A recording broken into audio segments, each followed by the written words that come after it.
Hi, in front of me is OPPO A74 5G, and today I would like to show you how you can lock your apps on this OPPO device.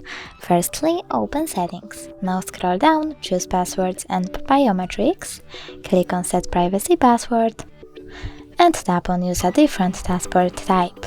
Over here, pick one of the login methods, like pattern, click at the chosen one, then enter it and repeat it.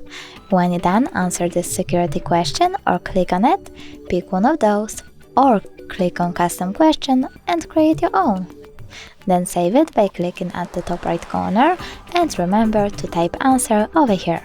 Then click at the top right corner again and this time choose App Lock. Now you can select apps that you want to lock by tapping on the switchers next to them. So now when I go back and try to access one of those apps like Chrome, I can see that pattern is required. Thanks so much for watching. If you enjoyed this video, don't forget to leave a like, comment and subscribe. Bye!